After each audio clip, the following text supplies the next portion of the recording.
Dai, buen día. Hola, ¿cómo andan las Valen? ¿Bien? Todo bien. Bueno, Dai, el disparador que tiramos en las redes es juzgar con perspectiva de género las consecuencias de no hacerlo. Sí, exactamente. Vieron que en estos días salió la noticia de la denuncia que le hacen el procurador de la provincia, el procurador general Jorge Barraguirre, al juez Rodolfo Mingarini por el fallo. ¿Se acuerdan esa famosa frase desacertadísima en donde este juez no deja en prisión preventiva al acusado de abuso sexual con acceso carnal, porque dice que no le quedaba claro la mecánica del hecho porque el agresor se había puesto el preservativo Sí. al momento de realizar el presunto abuso. Digo presunto porque todavía tiene que llevarse adelante el proceso judicial donde determine que el que está acusado de haberlo realizado finalmente termine siendo una sentencia firme. La realidad es que esto despertó en todo el colectivo feminista y en la sociedad un gran repudio por utilizar estas palabras y poner en duda, en tela de juicio, la palabra de la víctima, de la mujer Claro. víctima de esta situación. Entonces, lo que hizo, lo que llevó adelante el Procurador General fue la denuncia para la destitución del juez, argumentando la falta de perspectiva de género en su juzgamiento.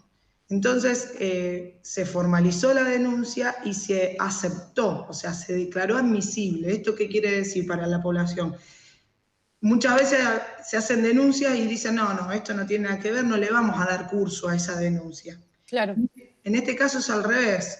No, el tribunal, que se compone obviamente del presidente de la Corte Suprema de Justicia, de los ministros, y a eso el Tribunal de Enjuiciamiento de Magistrados, que además lo integra un diputado provincial, un senador y abogados de la matrícula, determinaron tomar esa denuncia, admitirla y empezar el proceso de enjuiciamiento al juez Mingarini. En el mientras tanto, el juez va a cobrar menos sueldo porque no va a estar en funciones, digamos, esto es algo que han decidido el tribunal, pero digo, vamos a lo importante, que es, esta es una de las consecuencias de no haber tenido en cuenta el juzgamiento con perspectiva de género. Y para hacer un breve repaso, la perspectiva de género, digo, para que entendamos, cuando hablamos de los operadores judiciales, que los operadores judiciales u operadoras somos no solamente las abogadas y abogados, obviamente los magistrados, todo aquel que en algún momento en el proceso de que la justicia tiene que llevarse adelante, interviene, ¿sí? Tenemos que digamos, tener esa mirada sobre los hechos ilícitos, y no importa si es la víctima o es la imputada o imputado, digo, de diversos grupos vulnerables.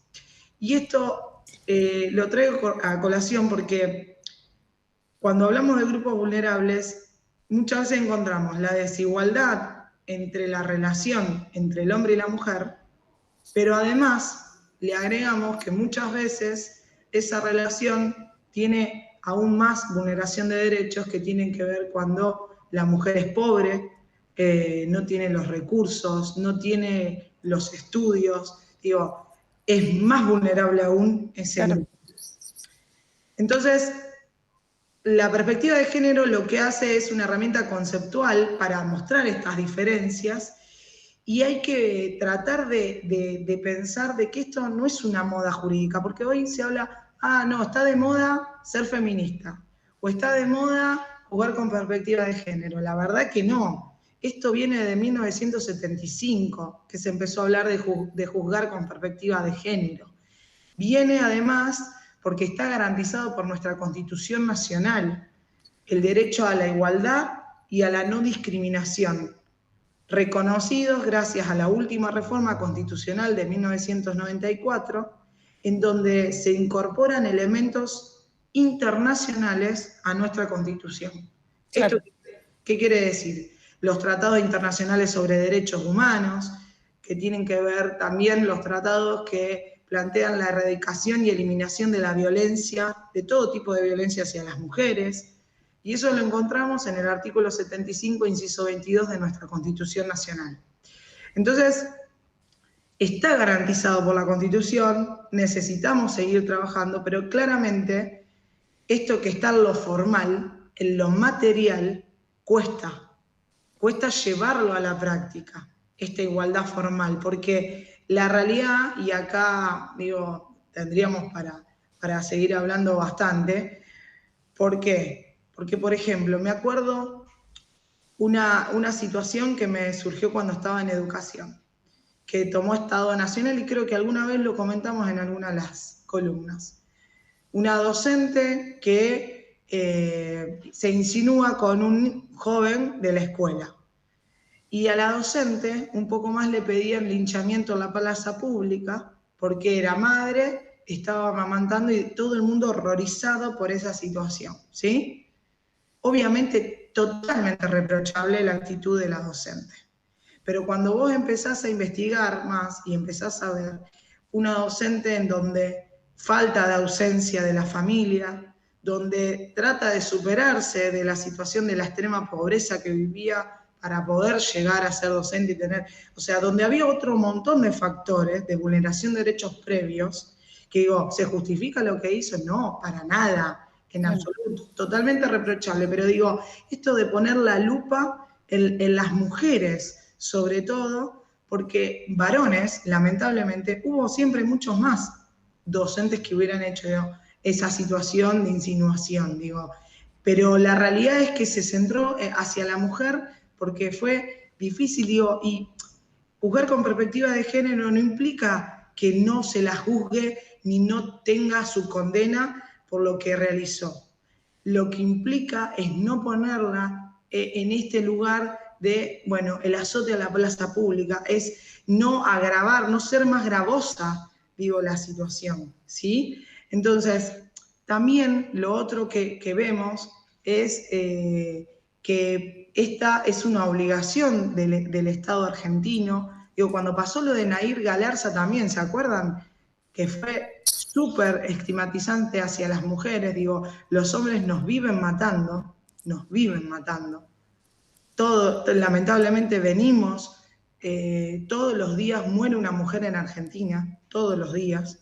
No nos enteramos quizás acá en Rosario, pero a lo largo y a lo ancho del país mueren mujeres todos los días. Digo, hace poco 4 mujeres que estaban detenidas por distintas situaciones, porque también las mujeres quedan muchas veces solas y buscan salir de una economía y lamentablemente terminan en una economía delictiva para darle de comer a sus hijos, porque no es para tener las grandes fortunas ni nada.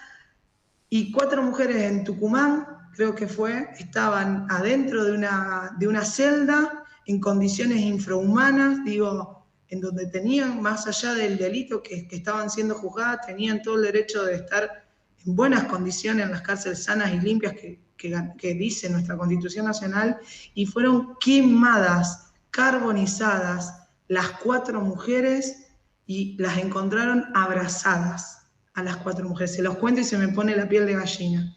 Entonces digo, cuando hablamos de juzgar con perspectiva de género, es esto también, es garantizarle a todos, a todas, la posibilidad de que puedan transitar en su situación de vulnerabilidad o también su situación delictiva de lo que han cometido el ilícito, de una manera que corresponde, porque primero, ante todo, somos humanos, humanas, y necesitamos que se respeten nuestros derechos. Entonces, digo, y en este caso en particular del juez, no entender que tenía que juzgar con perspectiva de género y poner en duda la palabra de la víctima de que había sido un abuso porque usó preservativo el abusador, realmente quiere decir que todavía nos falta mucho para trabajar.